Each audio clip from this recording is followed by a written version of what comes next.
During the mission period, there was a significant movement by the Spanish Padres to bring people from Baja California to San Diego. They all made the trek on foot.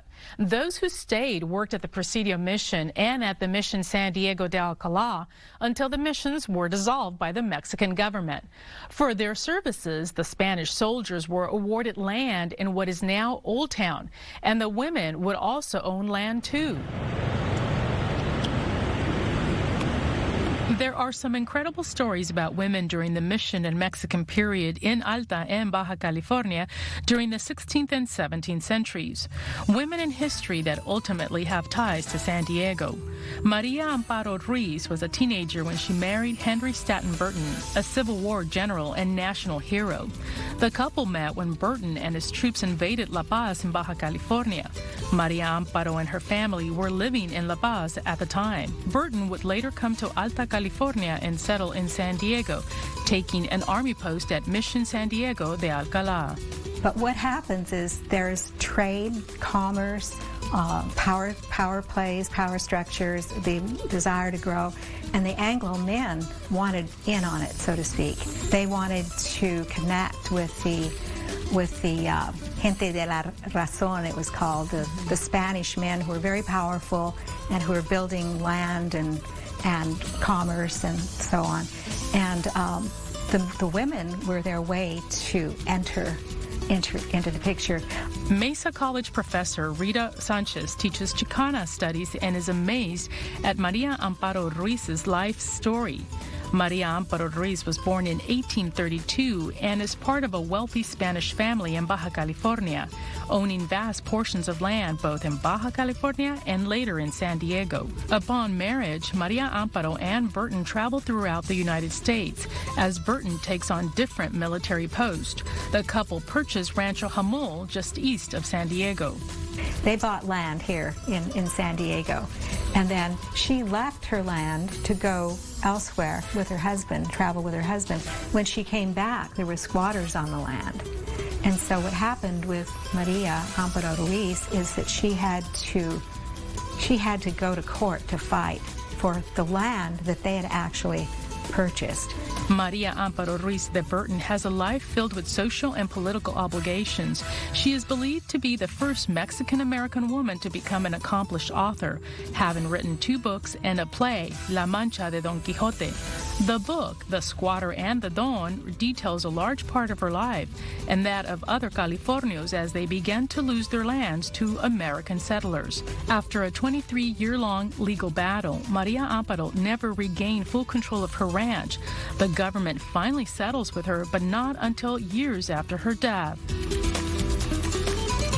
As I mentioned, Maria Amparo came from a wealthy family during the mission period. Her grandfather is Lieutenant Jose Manuel Ruiz and Commandant at the Ensenada Mission, Rancho de Todos. And her great-uncle, Commandant Francisco Maria Ruiz, runs the Presidio in San Diego. But there are other women who left an impact in San Diego. They would call themselves the Californios today. They would have considered themselves, I believe, Spaniards coming up from what is now Mexico. And, you know, the tales are massive that they walked. That's how they got here. They walked, the children walked, and they walked, of course, from mission to mission. Ashley Gardner knows women's history in San Diego. She is the Women's Museum director near downtown. Ashley describes how the American settlers began to intermarry with the California women to own land and be part of the social, political, and economic inner circles in Old Town. The men would change their names to Spanish and take the Catholic faith. Californio Josefa Carillo also intermarried with an Anglo man. Theirs would be a love story that is still talked about today. There was Josefa Carillo, and then there's Felipe Osuna. And these are 2 really important San Diego women to look at because they were so involved during the time of the takeover of the U.S. of their lands. So we have to see that these women are such an incredible part of San Diego history. Josefa has a strong connection to the Presidio mission. Her father was born in Baja California in San Jose del Cabo. He would travel to San Diego in 1800 and be part of the mission's garrison for 20 years. That is where Josefa was born in 1810. She, too, came from a well-connected family and would meet her future husband at 16 years of age, sea merchant Captain Henry Fitch in San Diego. Here's how Josefa Carillo is important in San Diego history. She is actually related to Governor Pio Pico. So her maternal grandmother and his paternal grandmother are the same woman. So they're related. They're actually cousins. Although Josefa did not have an education, some say her family connections and beauty made up for it. At the time, women were responsible for the household and family. Josefa would marry Connecticut merchant Fitch. Their wedding caused such a stir, mostly because the couple decided to elope. They would eventually marry in Peru in 1829 during one of Fitch's voyages. Upon their return to Old Town, Josefa had given birth to a son. Josefa Carillo is at home, so she has to. Her involvements are with her community and with her social life and so forth. So she becomes an independent woman even while she's married because he's gone so much. And I just wanted to say something about that. These women were participants in history, but they were also very independent women.